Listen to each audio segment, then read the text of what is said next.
Inclinemos nuestros rostros para orar. Nuestro Padre y nuestro Dios, qué gozo hay en nuestros corazones por el privilegio que nos concedes de reunirnos en este lugar para estudiar tu santa palabra. Pedimos, Señor, que esa palabra no regrese a ti vacía, sino que haga impacto en nuestras mentes y nuestros corazones. Te ruego, Señor, que a través de tu palabra transformes nuestras vidas. Y te damos gracias por escuchar nuestra oración, pues te lo pedimos en el precioso nombre de tu Hijo, Cristo Jesús. Amén. El título de nuestro tema para hoy es Las 5 artimañas de Satanás. Y queremos comenzar nuestro estudio en el Evangelio según San Mateo, el capítulo 24 y los versículos 23 y 24. San Mateo, el capítulo 24 y los versículos 23 y 24. Nos dice aquí, hablando de lo que va a pasar en el tiempo del fin. Entonces, si alguno os dijere, mirad, aquí está el Cristo, o mirad, allí está, no lo creáis, porque se levantarán falsos cristos y falsos profetas, y harán grandes señales y prodigios, de tal manera que engañarán, si fuere posible, aún a los escogidos. Imagínense ustedes engaños tan poderosos y tan sutiles que engañarán casi, inclusive, a los mismos escogidos. Tienen que ser engaños muy potentes, muy poderosos. Ahora, la pregunta clave es, ¿a quiénes dirigió Jesús estas palabras? A veces pensamos que es el mundo el que va a ser engañado. Pero quiero que noten en Mateo 24 y el versículo 4, ¿a quién dirigió Jesús las palabras de este capítulo 24 de San Mateo? Dice en el versículo 4, respondiendo Jesús les dijo, mirad que nadie os engañe. Y según los versículos anteriores, Jesús le está hablando a sus discípulos. Es decir, los que corrían riesgo de ser engañados no eran los mundanos, sino los propios discípulos de Jesús. Y los discípulos de Jesús somos nosotros los que estamos reunidos acá. Probablemente muchos de los que están viendo vía satélite por televisión son también miembros de la familia de Dios. Están en el grupo que la Biblia llama los escogidos. Ahora vamos a estudiar en nuestro tema de hoy 5 métodos que emplea Satanás para engañar a la gente. Y especialmente vamos a mirar estos 5 métodos desde la perspectiva del tiempo del fin. Quisiera mencionar, antes de que entremos a estudiar estos 5 métodos, que cuando el Señor Jesucristo creó este mundo, el hombre no vio a Jesús crear absolutamente nada. El primer día, el segundo día, el tercer día, el cuarto día, el quinto día, el sexto día, por lo menos la primera parte, Adán y Eva ni siquiera habían sido creados todavía. No pueden haber visto lo que Dios creó durante esos días. Es más, Adán no lo vio a Dios crearlo a él. Y cuando Dios creó a Eva, durmió a Adán. Así que Adán no vio tampoco la creación de Eva. Es decir, Adán y Eva no vieron a Dios crear nada. Lo cual significa que la única forma como ellos podían estar seguros de que Dios era su creador, de que Jesús era su creador, es porque Jesús les dijo que Él era el creador. No era porque lo vieron, sino porque Jesús les dijo, yo soy su creador. Ahora, como hemos visto, el Señor Jesucristo colocó en el huerto del Edén un árbol. Y le dijo a Adán y Eva que no comieran de ese árbol. No les explicó por qué. Sí les explicó las consecuencias. Les dijo, si ustedes comen, van a morir. Pero no les explicó por qué no podían comer de ese árbol específico, de en medio de todos los árboles que se encontraban en el huerto. Ellos sencillamente debían creer que Jesús era su creador y debían obedecer la palabra sin explicación alguna. Notemos lo que dice Génesis 2 y el versículo 15 al 17, lo hemos leído antes, pero vamos a leerlo de nuevo, donde habla de la prohibición que Dios le hizo del árbol. Dice en el versículo 15, tomó pues Jehová Dios al hombre y lo puso en el huerto de Edén para que lo labrara y lo guardase. Y mandó Jehová Dios al hombre diciendo, de todo árbol del huerto comerás, mas del árbol de la ciencia del bien y del mal no comerás, porque el día que de él comieres, ciertamente morirás. Ahora quiero hacerles algunas preguntas. Número 1, ¿el mandato estaba claro? ¿Era comprensible? Claro que sí. Y Eva lo entendió. Porque ella repitió las palabras de Dios cuando vino la serpiente. Le dijo, Dios nos ha dicho que no comamos de este árbol, porque si comemos de este árbol, ¿vamos a qué? Vamos a morir. Entendieron claramente el mandato de Dios. Yo pregunto, ¿esta prueba era una prueba grande o pequeña? En realidad era una prueba pequeña. Dios podría haberle dicho a Adán y Eva, mire, para que ustedes puedan seguir viviendo, tienen que saltar de aquí a la luna. Esa hubiera sido una prueba grande. Pero Dios les puso una prueba muy pequeña, insignificante. Ellos tenían todos los árboles del huerto de los cuales podían comer. El punto principal no era el apetito, porque si tenían hambre, podrían haber comido de todos los árboles del huerto. Prohibirles un árbol era una prueba supremamente pequeña.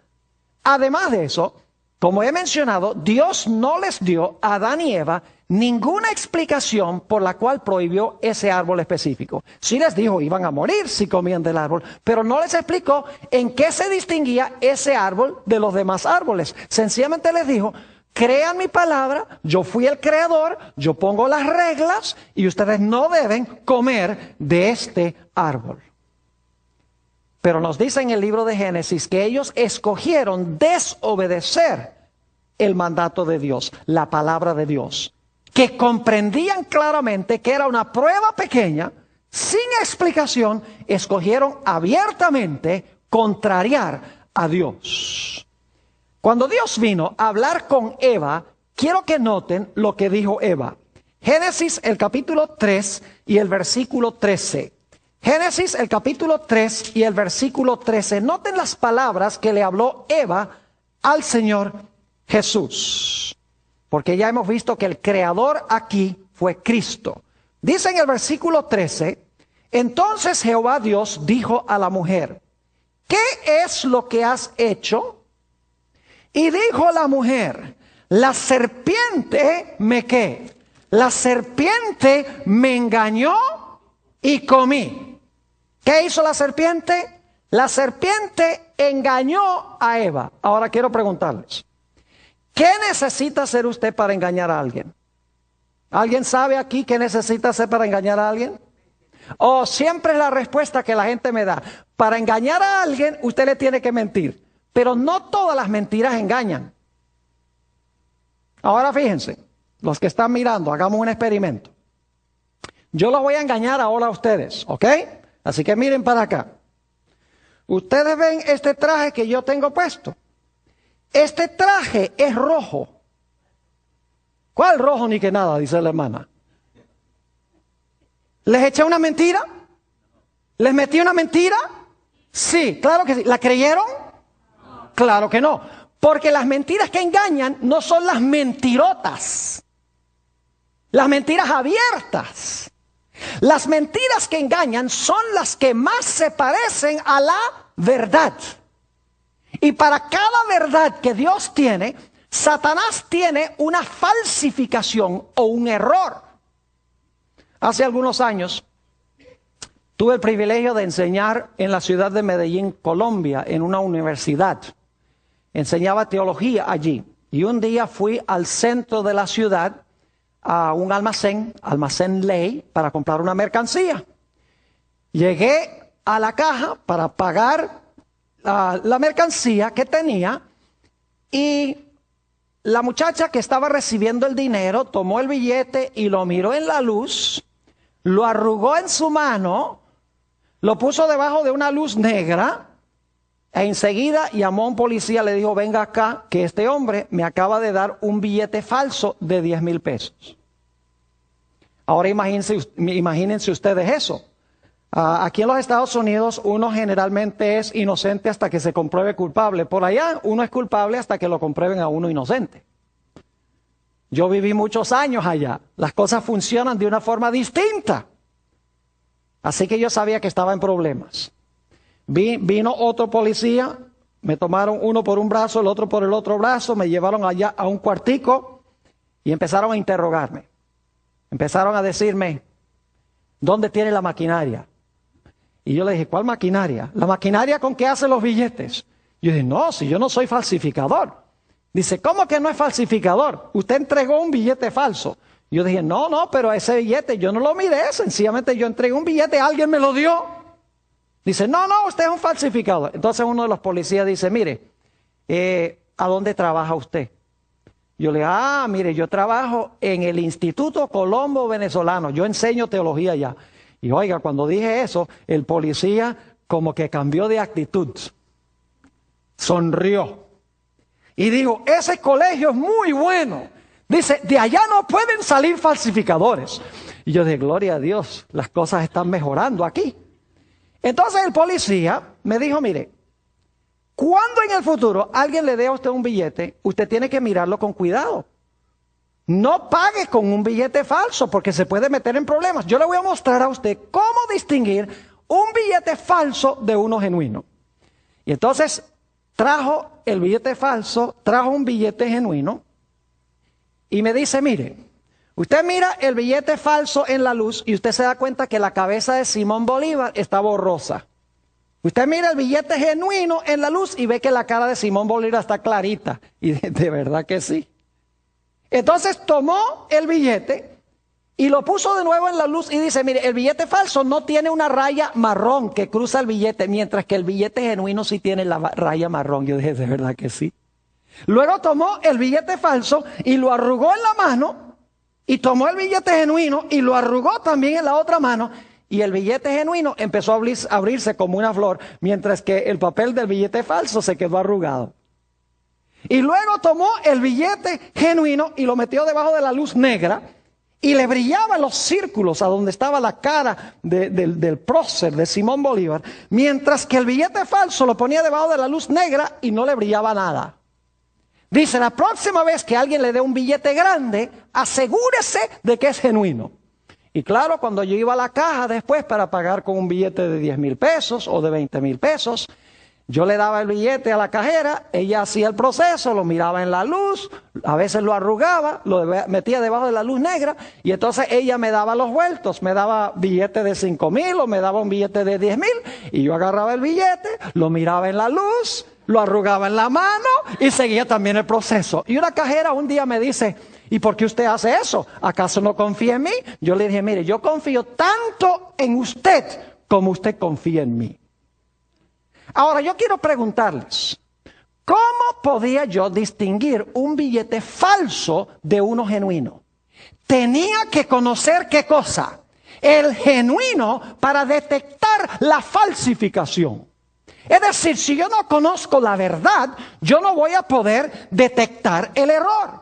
Porque el error se desenmascara viendo y conociendo ¿qué cosa? Conociendo la verdad de Dios. Y Eva le dijo, Satanás le dijo a Eva, mira, yo te voy a dar la verdad. Pero Satanás le estaba contando una ¿qué? Le estaba contando una mentira. La verdad era, no comas del árbol. La mentira era, no hay ningún problema con que tú comas del árbol. Deberías sencillamente haber obedecido la palabra de Dios.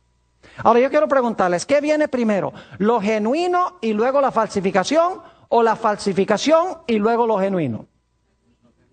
Ustedes saben bien que primero viene lo genuino y después viene la falsificación. ¿O es que los falsificadores dicen, miren, hagamos un billete falso de $7 y el gobierno dice, qué buena idea, hagamos uno genuino? Pues claro que no, ustedes saben que no. Primero el gobierno hace un billete genuino, ¿verdad? Y entonces los falsificadores hacen una falsificación. Y mientras más se parezca el falso al verdadero, más engaña. Mientras más el error se parece a la verdad, más engaña. Y la verdad siempre viene primero y la falsificación viene después en el tiempo. En 2 de Corintios 11 y el versículo 3 nos dice que Satanás engañó a Eva con su astucia. El diablo es mucho más inteligente que nosotros. El diablo ha tenido mucha experiencia en la empresa del engaño. Y la Biblia dice que es un personaje supremamente astuto. En Apocalipsis, el capítulo 12 y el versículo 9, dice que en los últimos días Satanás va a engañar a todo el mundo. Prácticamente todos los seres humanos van a ser engañados por Satanás. Y la razón es muy sencilla. En vez de conocer la verdad y obedecer la verdad, lo que van a hacer es aceptar los errores de Satanás que se parecen mucho a la verdad, pero que son falsificaciones. Ahora, como les mencioné, Satanás en el comienzo usó 5 métodos de engaño para lograr vencer a Eva. Y esos son los métodos que él va a usar al final de la historia. Yo quiero que estudiemos esos 5 métodos en el resto de nuestro tema. Vayan conmigo a Génesis, el capítulo 3 y el versículo 1. Vamos a hablar de nuestro primer método. El primer método es que Satanás hace milagros y engaña a la gente por los milagros que desempeña. Dice en Génesis 3 y el versículo 1, pero la serpiente era astuta, más que todos los animales del campo que Jehová Dios había hecho. La cual dijo a la mujer, ¿con que Dios os ha dicho, no comáis de todo árbol del huerto? Ahora usted dice, ¿a dónde está, Pastor Bor, el milagro allí? Yo quiero preguntarles, ¿cuántos de ustedes han ido a un zoológico y la serpiente les habla?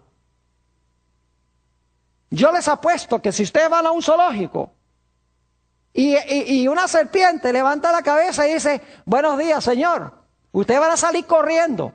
Porque para que una serpiente hable, tiene que haber un qué, eso sería un milagro. Es decir, el diablo está haciendo un milagro mentiroso. Sorprende a Eva porque Eva no sabía que la serpiente podía hablar. Y la serpiente no podía hablar, pero el que estaba hablando era Satanás. Es decir, Satanás estaba haciendo un falso milagro, dando la impresión de que la serpiente podía hablar. Estaba tratando de engañarla por este milagro. Ahora lo interesante es, escuchen bien, que la serpiente podía volar. Y ustedes, ¿cómo sabe que la serpiente podía volar? Varias razones. En primer lugar, en civilizaciones antiguas se han conseguido serpientes con alas. Es interesante, han conseguido serpientes con alas.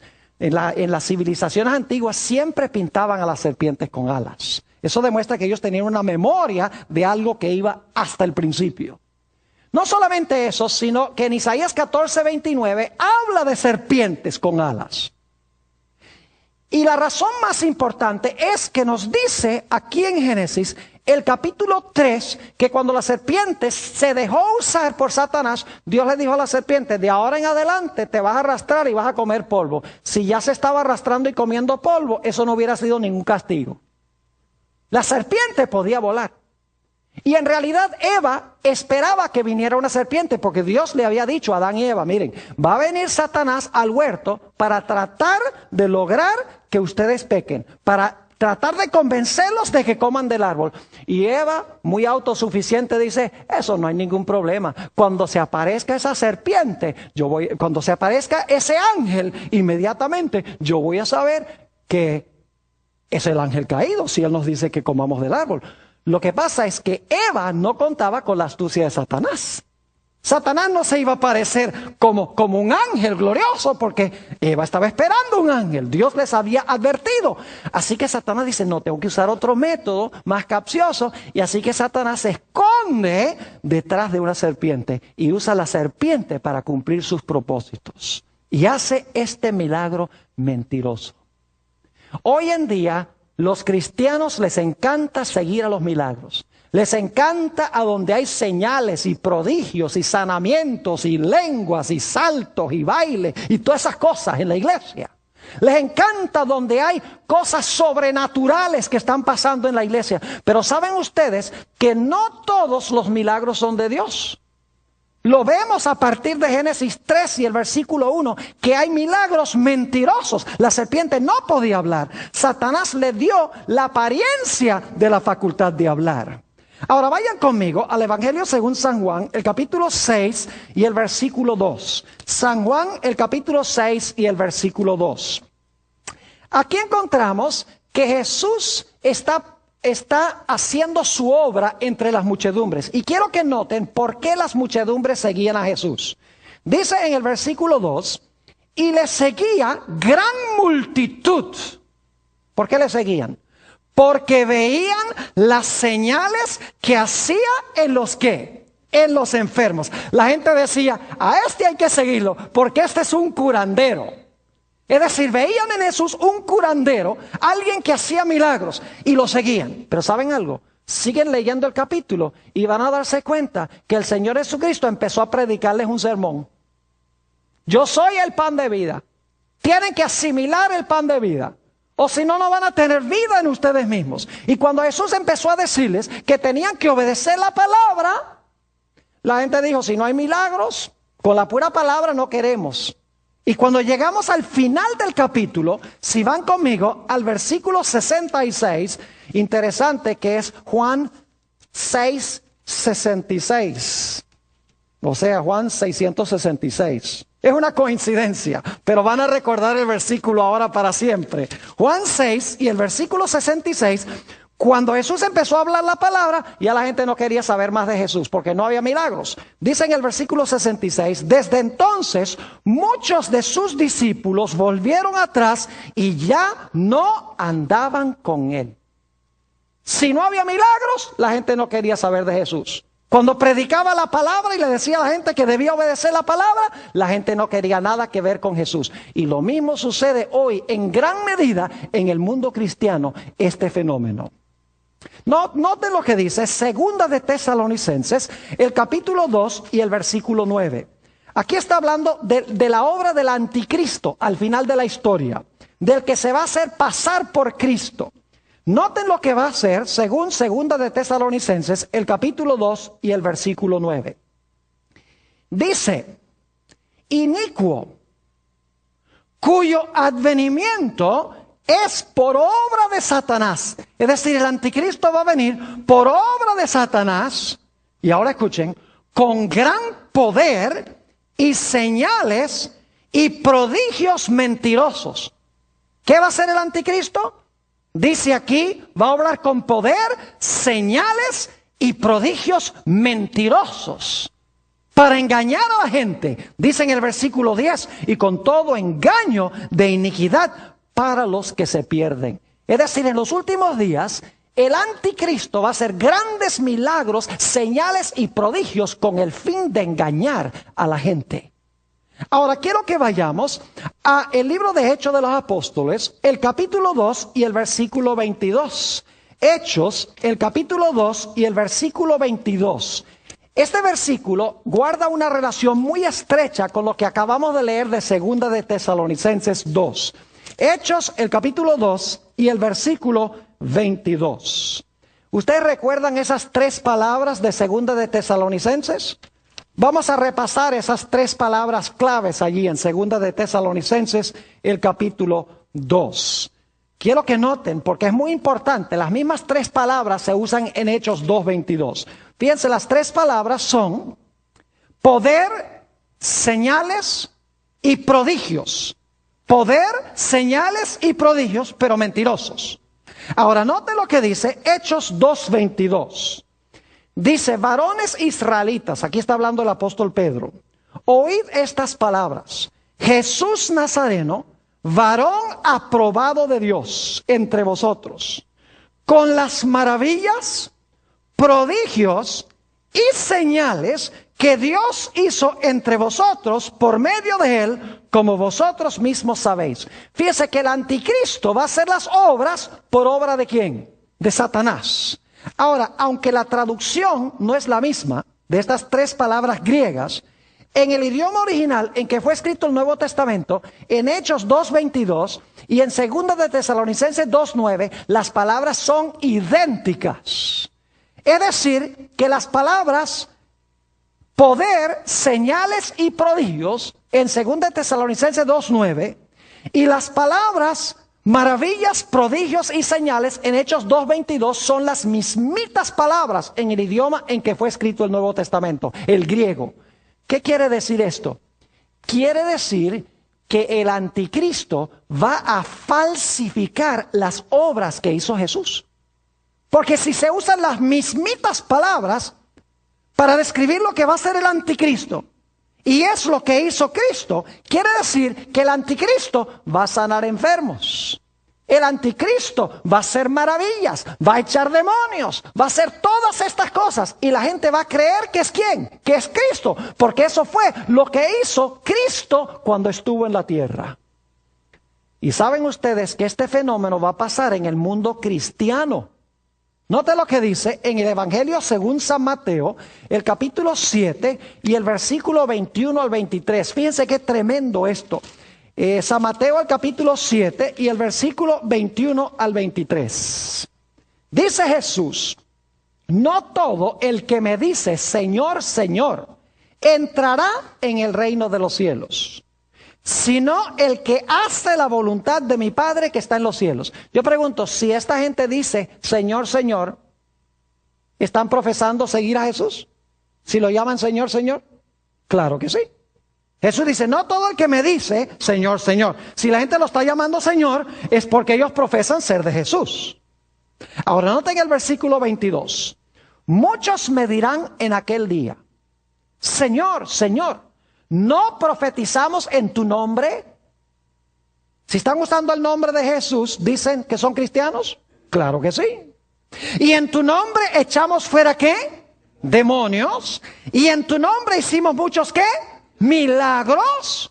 Y Jesús va a decir, claro, ustedes son míos porque usan mi nombre y echan demonios y dan profecías y hacen milagros. Ustedes son míos. ¿Es lo que dice Jesús? No. Versículo 23. Y entonces les declararé, nunca os conocí. Apartaos de mí, hacedores de qué? Hacedores de maldad.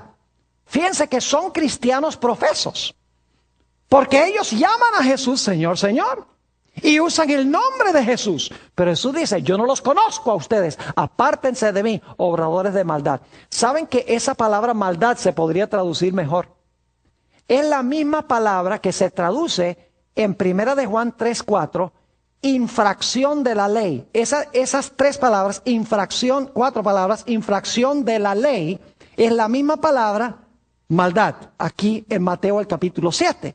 Es decir, se puede traducir esto, apartaos de mí, infractores de la ley. Apartaos de mí, los que desobedecéis mi ley. Apartaos de mí, los transgresores de mi ley. Es decir, son cristianos que hacen milagros, profetizan, echan demonios, pero el problema es que no quieren guardar ¿qué cosa? No quieren guardar la santa ley de Dios. No quieren obedecer la palabra de Dios. Como Eva siguió el milagro, ellos van a seguir milagros en vez de obedecer lo que Dios dice en su santa palabra. Ese es el primer método. Milagros mentirosos. Segundo método que usa Satanás. Note lo que dice otra vez Génesis, el capítulo 3 y el versículo 1. Pero la serpiente era astuta más que todos los animales del campo que Jehová Dios había hecho, la cual dijo a la mujer, ¿con que Dios os ha dicho, no comáis de todo árbol del huerto? Yo pregunto, ¿el diablo aquí está profesando citar a Dios? ¿Está diciéndole a Eva algo que Dios supuestamente dijo? Claro que sí. ¿Pero lo está diciendo como Dios lo dijo? No, lo está cambiando lo que Dios dijo. Porque Dios dijo que no podían comer de uno. La serpiente dice, con que Dios os ha dicho que no pueden comer de ninguno. Fíjese que el diablo, el segundo método que usa, es citar la palabra de Dios mal. El diablo es capaz de citar la palabra de Dios, pero no la cita como Dios dice. El segundo método que usa Satanás es el de añadirle a la palabra de Dios, quitarle a la palabra de Dios, cambiar la palabra de Dios, torcer la palabra de Dios y sacar la palabra de Dios de su contexto. Es decir, el diablo adultera la palabra de Dios, la usa para enseñar el error. Ustedes conocen las tentaciones de Jesús Vamos al Evangelio según San Mateo, el capítulo 4. San Mateo, el capítulo 4. Y vamos a leer los versículos 3 y 4. San Mateo 4 y el versículo 3 y 4. Y vino a él el tentador y le dijo: si eres hijo de Dios, di que estas piedras se conviertan en pan. Jesús detectó a Satanás inmediatamente, porque el diablo le dijo: si eres el hijo de Dios. Y Jesús en su bautismo acababa de escuchar la voz de su padre que dijo: este es mi hijo amado. Así que si el padre dice: este es mi hijo amado, porque el diablo viene y le dice: si eres el hijo de Dios. Jesús dice: ¿cómo que si soy? Mi padre dijo que soy. Lo detectó enseguida porque trató de sembrar duda. Y note lo que dice Jesús. En vez de hacer el milagro de transformar las piedras en pan, dice: escrito está. No solo de pan vivirá el hombre, sino de toda palabra que sale de la boca de Dios. Es decir, yo no hago lo que nadie me dice que sea contrario a la palabra de Dios. Yo obedezco lo que Dios dice en su santa palabra. ¿Y saben que el diablo aprende? Después que Jesús le contestó al diablo: escrito está, el diablo dice: ve, ese método está bueno, me sirve, me sirve. Así que lleva a Jesús allá a las almenas del templo, a la torre del templo, dice en el versículo 5. Entonces el diablo le llevó a la santa ciudad y le puso sobre el pináculo del templo y le dice: si eres hijo de Dios, échate abajo, porque escrito está. Dice: ¿te gusta vivir por escrito está? Pues aquí tienes, escrito está. Y luego el diablo, escuchen bien, el diablo cita el Salmo 91 y los versículos 11 y 12. Vamos un momento allí al Salmo 91 y los versículos 11 y 12. Y quiero que vean cómo el diablo deja una partecita por fuera. Salmo 91 y vamos a leer los versículos 11 y 12. Dice: pues a sus ángeles mandará acerca de ti, que te guarden en todos tus caminos. En las manos te llevarán para que tu pie no tropiece en piedra. ¿Saben que hay una parte del versículo 11 que el diablo no incluyó? Él citó la parte que dice, en el versículo 11, pues a sus ángeles mandará acerca de ti. Pero la parte que no incluyó es que te guarden en todos tus caminos. Es decir, para que ellos te mantengan obediente a Dios en los caminos de Dios. Esa parte no la incluyó. Y luego entonces pronunció la bendición. Dice: Él va a mandar sus ángeles y ellos te van a tomar en sus manos para que tu pie no tropiece en piedra. Pero estaba pasando por alto la condición, y es que los ángeles debían guardarlo en sus caminos. Es decir, en los caminos de Dios. Así que el Señor Jesucristo detectó a Satanás inmediatamente. Lo que Satanás estaba tratando de hacer, dejando una parte del versículo por fuera, escuchen bien, era engañar a Jesús para que cometiera el pecado de la presunción. ¿Saben lo que es la presunción? La presunción es reclamar las promesas de Dios en desobediencia. Es decir, pedir que Dios nos bendiga mientras lo estamos desobedeciendo. Les doy un ejemplo. Un joven llega a un examen en la escuela y le pide a Dios que le ayude a pasar el examen cuando no ha estudiado. Eso es presunción. Un individuo que empieza un viaje y pide que Dios lo proteja en el viaje y luego maneja 100 millas por hora. Eso es presunción. Un individuo que le dice al Señor: ay Señor, dame buena salud, y se fuma 2 o 3 cajetillas de cigarrillos al día.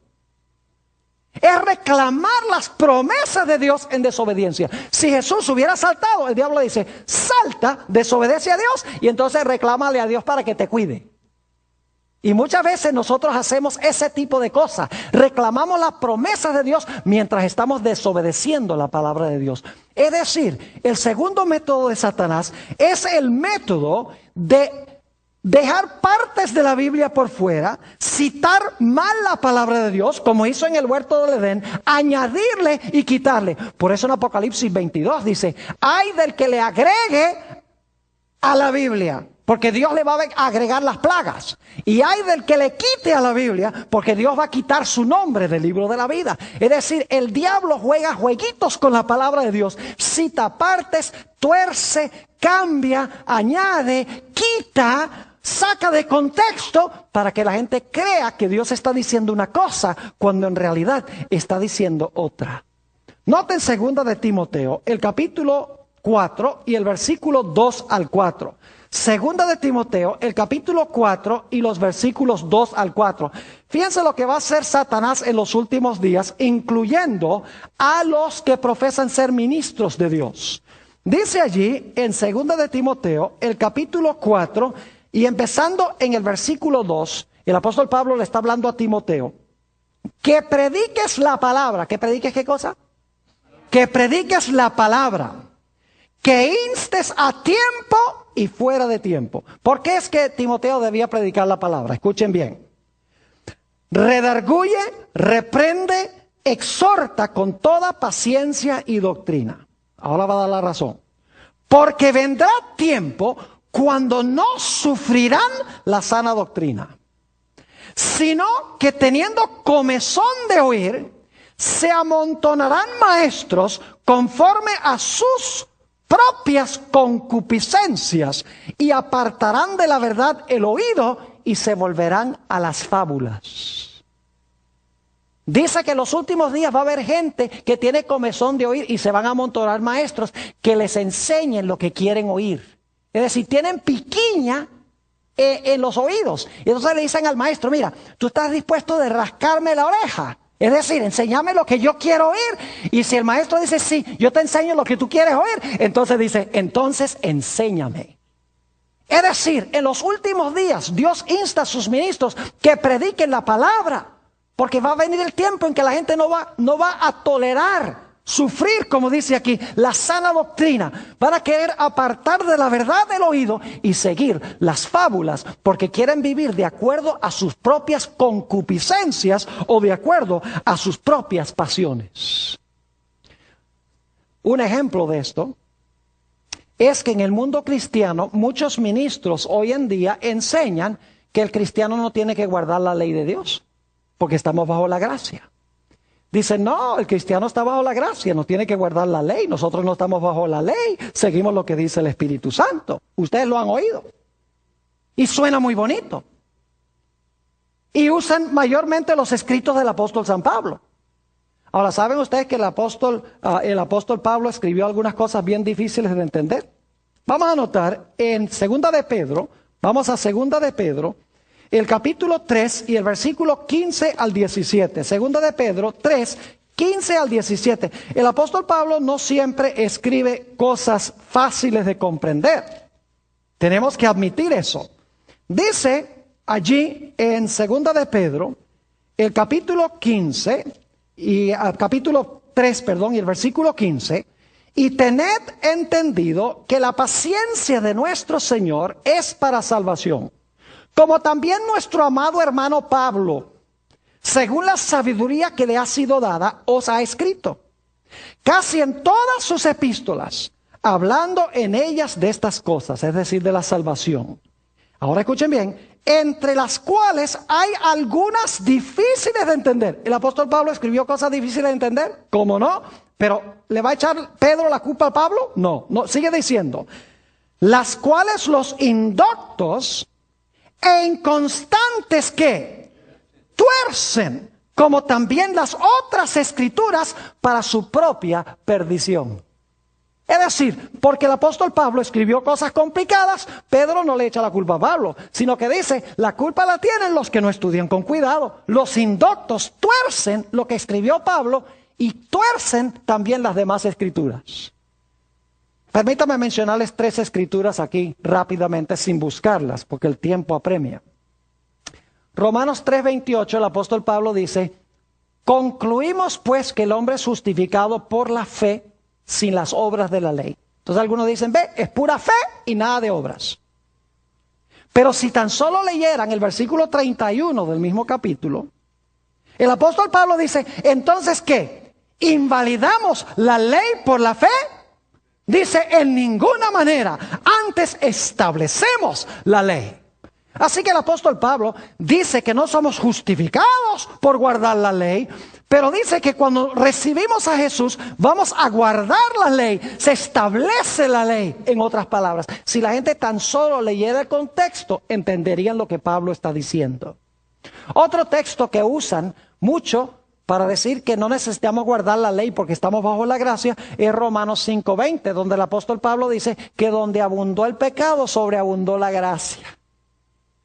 Y la gente dice, ve, donde abunda el pecado, sobreabunda la gracia. Y algunos inclusive me han dicho, peca mucho para que sobreabunde la gracia. Y yo digo, qué cosa tan ridícula. Pero lo único que yo les digo a estas personas es, mira, está bien, tú estás leyendo Romanos 5:20. Quiero pedirte por favor que me leas Romanos 6:1. Y quiero leer Romanos 6 y el versículo 1 para que vean que el contexto es clave. Dice en Romanos 6:1, ¿qué pues diremos?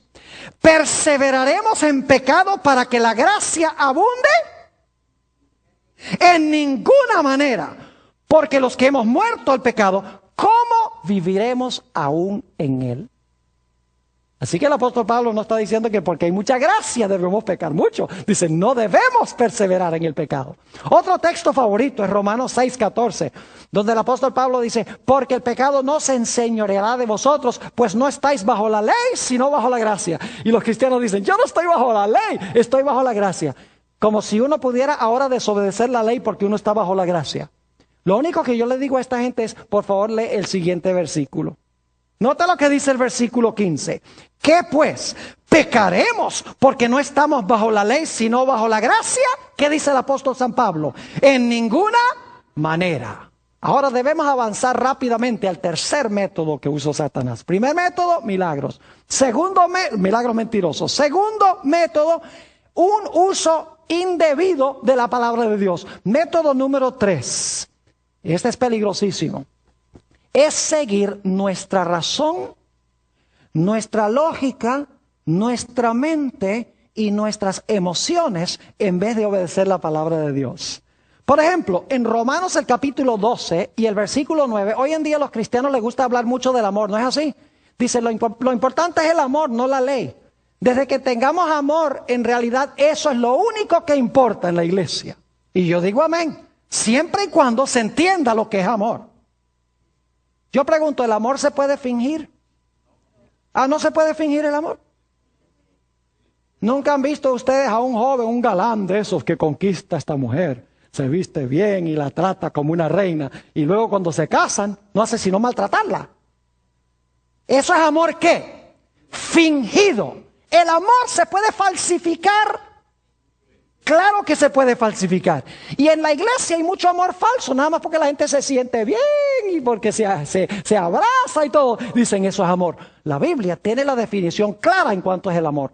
El apóstol San Pablo dice en Romanos 12 y el versículo 9, que vuestro amor sea sin ¿qué? Sin fingimiento. Es decir, el amor se puede ¿qué? Fingir. Ahora, ¿qué es el amor? En Romanos 13 y el versículo 10, el apóstol San Pablo dice que el amor es ¿qué cosa? El cumplimiento de la ley. Es decir, la ley define lo que es el amor. Y una persona que dice lo importante es el amor y no la ley, no sabe lo que está diciendo. Porque el amor verdadero es cumplir la ley de Dios. Si usted ama a su prójimo, no le va a robar la esposa. Si usted ama a su prójimo, no le va a robar sus posesiones. Si usted ama a su prójimo, no le va a dañar la reputación. Si usted ama a sus padres, los va a tratar bien. Si usted ama a Dios, usted no va a tener otros dioses. Es decir, la ley define lo que es amor verdadero. ¿Me están entendiendo lo que estoy diciendo? Ahora vamos a Génesis 3 y el versículo 5 para que ustedes vean cómo Satanás usó este método de que la gente siga sus emociones y su lógica en vez de seguir la palabra de Dios. Génesis 3 y el versículo 4. Vamos a empezar con el 4 y el 5. Entonces la serpiente dijo a la mujer, no moriréis. Dios dice, si comen del árbol, ¿van a qué? Van a morir. Ahora el diablo viene y dice, no van a morir. Está diciendo que Dios es ¿qué cosa? Mentiroso. Dios te dijo que ibas a morir, pero tú no vas a morir. Ahora yo pregunto, ¿qué pensamiento creen a ustedes que les surgió en la mente de Eva cuando el diablo le dijo, Dios les dijo a ustedes que si comen del árbol van a morir, pero yo les digo que Dios es mentiroso, no van a morir? ¿Qué pensamiento creen que le surgió en la mente a Eva? Yo sé cuál le surgió. Eva ahora piensa y dice, bueno, si no vamos a morir, ¿por qué nos dijo Dios que sí nos íbamos a morir? ¿Por qué nos mintió Dios? Y el diablo tenía preparada la respuesta, porque él sabía que cuando él dice, Dios les mintió de que van a morir cuando coman del árbol, Eva entonces dice, entonces si no vamos a morir, ¿por qué Dios nos dijo que sí nos íbamos a morir? El diablo dice, ahora te voy a explicar. Versículo 5, perdón. Sino que Dios sabe que el día que comáis de él, serán abiertos vuestros ojos y seréis como ¿qué? Como Dios, sabiendo el bien y el mal.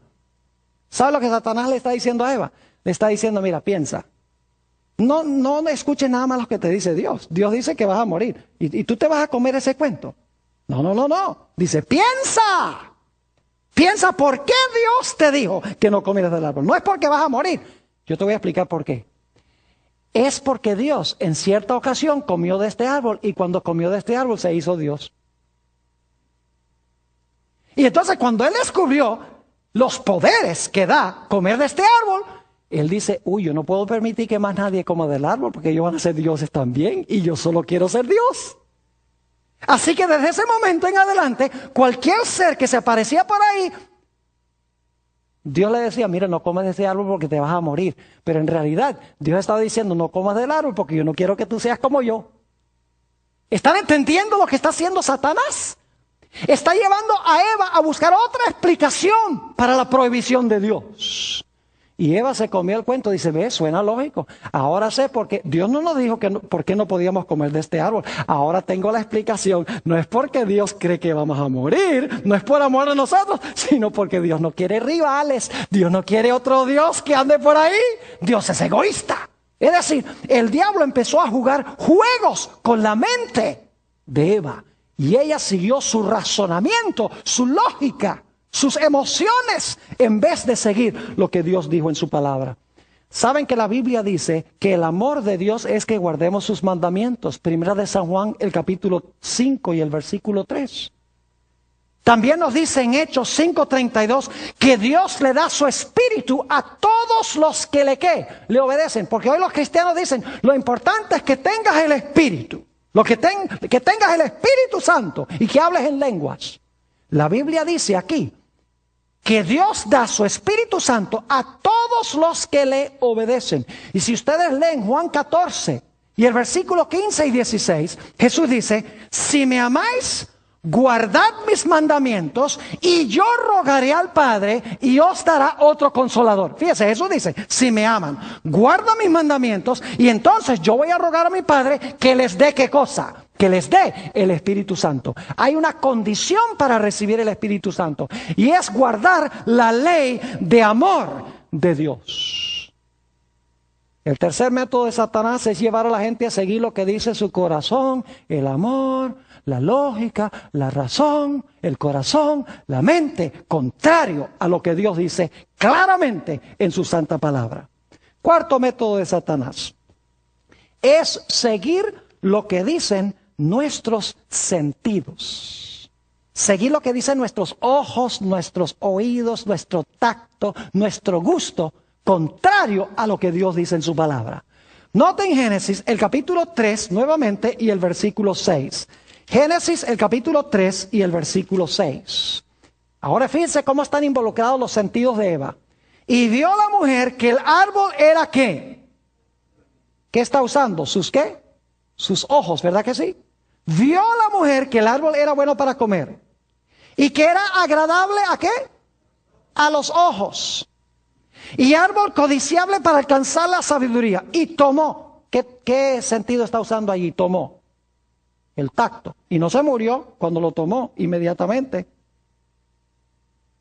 Tomó de su fruto y ¿qué? Y comió. ¿Qué sentido está involucrado ahí? Comió. El gusto. El oído está involucrado. Satanás le está hablando. Los ojos, ve que es bueno. ¿Verdad? El tacto, lo toca y no se muere. El gusto, ¿sabe qué? Sabroso. Lo único es que Dios había dicho, no comas. No debería haber seguido lo que dijeron sus sentidos, sino lo que decía, ¿quién? Dios. Y saben que a través de la Biblia, aquellos que seguían lo que dicen sus sentidos, terminaban con un desastre. Ustedes conocen, por ejemplo, la historia de Sansón. Cuando vio a esta mujer filistea hermosa, los padres le dijeron, pero Sansón, Dios ha dicho que no debemos unirnos en yugo desigual con los incrédulos. ¿Y sabe lo que dijo Sansón? Dijo, búsquenmela porque ha agradado mis ojos. Es decir, me pone a latir el corazón más rapidito. Y me agrada los ojos. Y saben que eso le costó los ojos. Le costó los ojos. Porque le fueron sacados los ojos. ¿Cuán diferente es José? En Génesis 39:9, ustedes tienen el texto ahí en sus hojas. Donde ve a esta esposa de Potifar, hermosa también, porque no se iba a casar con una mujer fea, teniendo tanto poder. Y cuando ella trata de convencer a José de que tenga relaciones sexuales con ella, ¿qué es lo que dice José? José dice, ¿cómo puedo yo cometer este grave pecado contra mi Dios? Es decir, José guiaba su vida. ¿Por qué cosa? Por la ley de Dios. El mandamiento que dice, no cometerás adulterio. Él dice, yo te veo, eres muy bonita. Me pones a latir más rápido el corazón. Pero el problema es que Dios ha dicho, no cometerás adulterio. Tú eres esposa de otro. Vivía por la ley de Dios, porque amaba a Dios. Cuán diferente David. Cuando salió al balcón del palacio, y está en la lista de textos, 2 Samuel 11:2, donde sale al balcón y ve a esta mujer Betsabé allá bañándose desnuda. Y el pecado de él tuvo 4 pasos. Dice que la vio, la siguió viendo y la codició. Y luego después que la codició, la tomó. Y luego que la tomó, trató de esconder lo que había hecho. El pecado siempre sigue este proceso, aún en Génesis. Eva vio, codició el fruto, lo tomó y luego se escondió. Esa es la forma como el pecado funciona. Los grandes héroes de la Biblia no se regían por lo que decía sus sentidos, sino por lo que dice la santa palabra de Dios. Ahora necesitamos ir al quinto método que usó Satanás. Se encuentra nuevamente en Génesis, el capítulo 3. Génesis, el capítulo 3, y vamos a leer el versículo 6. Nuevamente, la última parte especialmente dice, y vio la mujer que el árbol era bueno para comer, y que era agradable a los ojos, y árbol codiciable para alcanzar la sabiduría, y tomó de su fruto, y ahora escuchen, y comió, y dio también a su marido, el cual comió así como ella. ¿Por qué pecó Adán? Porque fue tentado ¿por quién? Por Eva. El quinto método de Satanás es llevar a gente a tentar a otra gente. No siempre tiene que ser el diablo que tienta directamente, sino que usa gente para tentar a otra gente. Y saben que nos dice en 1 Timoteo 2:14 que Adán no fue engañado. Adán no fue engañado. Eva fue engañada. Adán sabía muy bien lo que estaba haciendo, pero Adán amó más a Eva que a Dios. Adán dijo, mira, tú comiste, te vas a morir. Yo te amo tanto a ti que yo no puedo vivir sin ti. Yo voy a comer también y estoy dispuesto a morir contigo. Es decir, Adán amó más a Eva que lo que amó a ¿quién? A Dios. Y por lo tanto se dejó influenciar por ella. ¿Saben ustedes que la Biblia nos dice en Mateo el capítulo 10 y el versículo 34 al 37, que va a venir el día también en que nosotros tenemos que tomar la elección de seguir lo que dicen inclusive nuestros familiares o de obedecer lo que dice Dios? Note lo que dice San Mateo rápidamente, el capítulo 10 y el versículo 34 al 37. San Mateo 10 y el versículo 34 al 37. No penséis que he venido para traer paz a la tierra. No he venido para traer paz, sino espada. La espada representa ¿qué cosa? La palabra de Dios. Porque he venido para poner en disensión al hombre contra su padre, y a la hija contra su madre, y a la nuera contra su suegra, y los enemigos del hombre serán los de su propia casa. Es decir, por escoger la verdad, en vez de escoger lo que dicen los demás, nos haremos ¿qué cosa? Nos haremos de enemigos. Así que el diablo usa 5 métodos. 1, milagros mentirosos. 2, mal uso de la santa palabra de Dios. Número 3, llevarnos a seguir lo que dice el corazón y la lógica, el razonamiento. 4, obedecer lo que dicen nuestros sentidos. Y 5, escuchar lo que dicen los demás. Dios lo que quiere que nosotros hagamos es sencillamente conocer la palabra y obedecer la palabra. El apóstol San Pablo nos dice que en los últimos días, escuchen bien, se van a perder muchos porque no tuvieron el amor de la verdad para que pudieran ser salvos. Y en San Juan 17:17 dice que es la verdad. Dice, santifícalos en tu verdad. Tu palabra es ¿qué? Tu palabra es verdad. Aunque vea algo, aunque vea un milagro, aunque mis sentidos me digan algo, aunque otros me cuenten algo, aunque mi lógica me diga algo, aunque mis sentimientos me digan algo, todo lo debo comparar con un así dice Jehová. Y así estaré seguro de no ser engañado. Que esa sea nuestra experiencia.